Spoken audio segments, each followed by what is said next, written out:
নমস্কার বন্ধুরা, শাশুড়ির হাতে রকমারি রান্নায় আপনাদের সবাইকে স্বাগত। আজ আমি আপনাদের সাথে শেয়ার করতে চলেছি নিরামিষ একটি রেসিপি, নারকেল দিয়ে মুগ ডাল। এই রেসিপিটি কম বেশি সবাই আপনারা নিশ্চয়ই বানাতে পারেন, তবে আমার শাশুড়ি মা কীভাবে এই রেসিপিটি বানায় সেটাই আজ আমি আপনাদের সাথে শেয়ার করতে চলেছি। তা চলুন, প্রথমে গ্যাস অন করে কড়াই বসিয়ে দিয়েছি। কড়াই গরম হয়ে গেলে এখানে দিয়ে দিতে হবে সর্ষের তেল, আর এখানে মুগ ডালটাকে সেদ্ধ বসিয়ে দিয়েছি।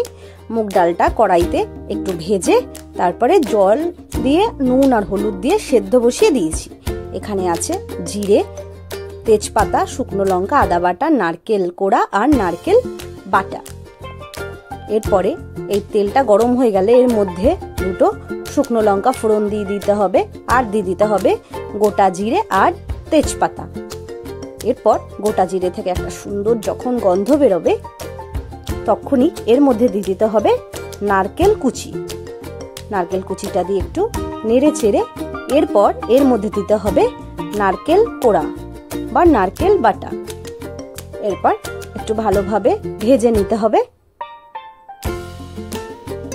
ভাজাটা একটু হালকা লাল লাল হয়ে গেলে এর মধ্যে আদা বাটা দিয়ে একটু নাড়িয়ে চাড়িয়ে এরপর এর মধ্যে ডালের জলটা দিয়ে দিতে হবে। ডালের জল দিয়ে একটু নাড়িয়ে চাড়িয়ে এরপর এর মধ্যে দিয়ে দিতে হবে হলুদ গুঁড়ো।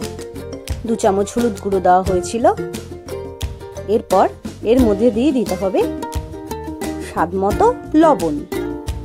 ডালটা যেহেতু লবণ দিয়ে সেদ্ধ করা ছিল ওর জন্য লবণটা প্রথমে অল্পই দিয়েছি। এরপর দিয়ে দিতে হবে চিনি আর দিয়ে দিতে হবে কাঁচা লঙ্কা। এরপর সেদ্ধ করে রাখা মুগ ডালটাকে দিয়ে দিতে হবে। এরপর আর কিছুই না, একটু ভালোভাবে ফুটতে দিতে হবে ডালটাকে। কিছুটা সময় ধরে কিন্তু ভালোভাবে ডালটাকে ফুটিয়ে নিতে হবে। একটু বাড়তি ধোয়া জলটাও দিয়ে দিলাম, একটু নাড়িয়ে চাড়িয়ে নিচ্ছি।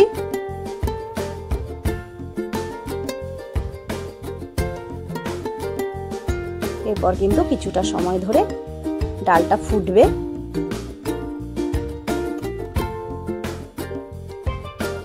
প্রায় 10 থেকে 15 মিনিট পর্যন্ত কিন্তু ডালটাকে ফুটতে দেওয়া হয়েছিল।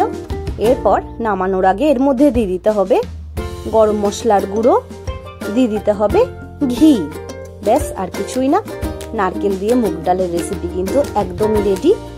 তা বন্ধুরা, এই রেসিপিটি গরম গরম ভাতের সাথে কিন্তু দারুণ লাগবে খেতে। আর সাথে যদি একটু আলুর চিপস বা বেগুনি হয় তাহলে কিন্তু খাবারটা একদম জমে যাবে।